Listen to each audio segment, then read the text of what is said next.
Une longue, longue, longue attente, une attente de je ne sais quoi. Le prix Edgar Faure 2018, consacrant le meilleur ouvrage politique de l'année, c'est à quelqu'un que j'aime beaucoup. Oh, j'ai pas le droit de révéler mon vote, bien que vous vous en doutez. J'ai forcément voté pour le gagnant, ou la gagnante. Bien qu'elle critique beaucoup les politiques, et notamment les députés. Mais on ne peut pas lui en vouloir, car ce qu'elle dit est tellement profond, tellement vrai, tellement d'aujourd'hui, d'hier et de demain.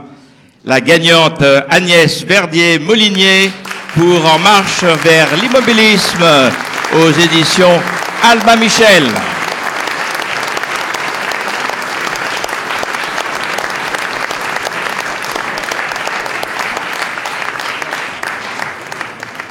Et maintenant, Agnès. Bonsoir à tous. Merci pour ce prix. Merci à tous les membres du jury. Je suis vraiment très émue ce soir parce que c'est le premier prix que je reçois pour un de mes livres. C'est mon 6e livre, En marche vers l'immobilisme. Alors, il n'y avait pas de préméditation de ma part par rapport à la citation d'Edgar Faure que vous avez citée tout à l'heure. L'immobilisme est en marche et rien ne peut l'arrêter. Vous la connaissez tous.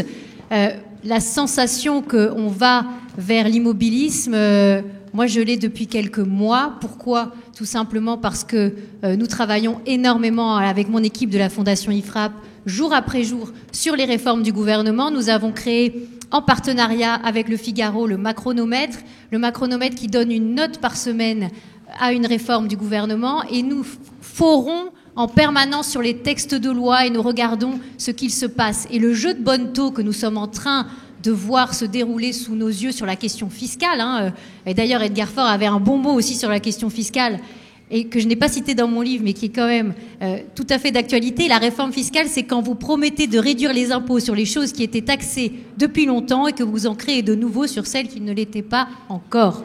Voilà. Donc, on est complètement là-dedans. Et j'ai voulu, avec ce livre, et ça n'a pas été facile, et je remercie aussi mon éditeur Albin Michel de m'avoir suivi, parce que j'ai écrit, on était en plein, disons, on était sur un nuage, et surtout à Paris, tout le monde disait il faut pas critiquer, il faut rien dire, c'est formidable, on a évité le pire, on aurait pu avoir un gouvernement Mélenchon ou pire, enfin bref, on a eu tellement peur qu'on s'est dit c'est incroyable ce qui se passe. Mais c'est pas parce que ce qui s'est passé est incroyable, et c'est incroyable, qu'il faut ne rien dire quand il se passe quelque chose qui ne va pas au bout de la réforme.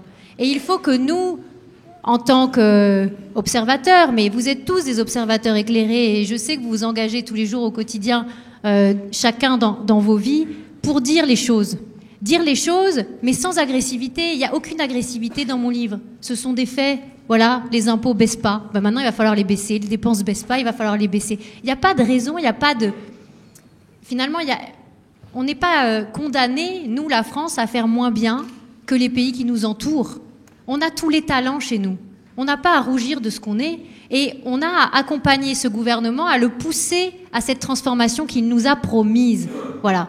Donc, soyons exigeants. Soyons respectueux aussi. Parce qu'il faut respecter les institutions, il faut respecter la démocratie. Voilà. Olivier l'a dit, j'ai parfois des mots durs sur le travail parlementaire, mais je respecte énormément les députés, les sénateurs, tout le travail parlementaire qui est fait, et on travaille souvent ensemble.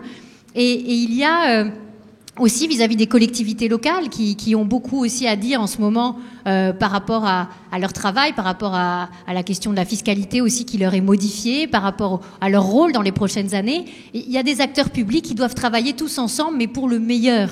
Et la question aussi, c'est où est-ce qu'on va tous ensemble, quelle va être la transformation de notre modèle?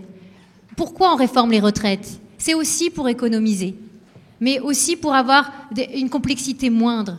Pourquoi on veut finalement revoir les rôles entre l'État, les territoires, la sécurité sociale? Pour que ce soit moins complexe pour le citoyen, mais aussi pour que ça coûte moins cher. Enfin, tout ça, c'est absolument nécessaire d'avoir une feuille de route beaucoup plus claire. Parce qu'il ne suffit pas de dire on va contractualiser plus, embaucher plus hors du statut de la fonction publique, et pour ensuite baisser la masse salariale. Donc quel est l'objectif ? Et je pense qu'il faut piloter par objectif. C'est ça que j'ai dit dans mon livre. Il y a 8 ou 9 objectifs à atteindre qui sont quand même assez clairs. Les autres pays les ont atteints. Il n'y a pas de raison que nous, on n'y arrive pas. Donc c'est à la fois, évidemment, un message d'alerte, mais aussi un message d'espoir pour dire on peut le faire, c'est maintenant qu'il faut le faire, c'est maintenant qu'il faut redresser la barre. Et on voit bien qu'il y a une attente énorme de tous les Français et aussi parfois une incompréhension entre la société civile dans son ensemble et le gouvernement. Peut-être parce qu'on a aussi une administration qui est un peu réticente au changement, plus réticente que dans d'autres pays, qui a du mal à faire avancer ce pays, qu'on laisse un peu trop les clés, notamment au ministère des Finances, et qu'à un moment, quand on prend la tête d'un pays, il faut le prendre aussi avec l'idée qu'on va reprendre le pouvoir à la fois sur les syndicats et sur l'administration. C'est ce que je souhaite dans mon livre, c'est ce que je souhaite pour la France. Et je pense que dans les années qui viennent, on verra ces grandes réformes que nous attendons depuis longtemps, mais ça passera aussi par un débat public constructif, apaisé, mais non opaque, c'est-à-dire qu'on puisse dire les choses, qu'on puisse évaluer de l'extérieur. Voilà. Et c'est le message que je voulais vous délivrer ce soir. Il y a encore beaucoup de choses à éclairer dans la gestion publique pour que tous les citoyens soient au courant de comment on gère véritablement les deniers, notre bien commun, l'ensemble de nos structures, de notre sphère publique, pour qu'elles soient au service notamment de nos entreprises, de nos ménages, de nos familles, parce que c'est ça le sujet, c'est que la sphère publique doit être au service finalement, de la création de richesse dans la sphère privée. Et c'est comme ça qu'on peut réussir tous ensemble à recréer de la richesse et à lutter contre le chômage aussi, qui est le sujet numéro 1. Et on voit que pour l'instant, il n'y a pas encore de baisse importante. Merci à tous.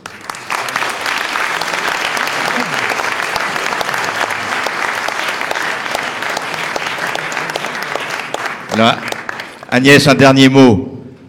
À quand vous présentez-vous à des élections ?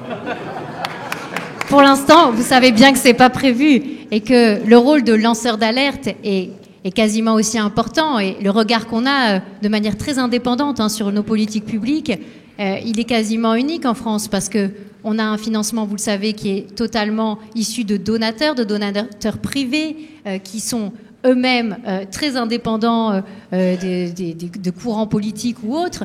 Et là, c'est vrai qu'on apporte notre vision et on alimente énormément le débat public en permanence. On l'a fait, vous le savez, pendant la campagne présidentielle de 2017. On le fait à toutes les élections. Et plus ça va, plus nos propositions sont reprises. Donc, pour l'instant, je garde ce rôle de lanceuse d'alerte. Donc, si on vous appelle au gouvernement, vous dites non.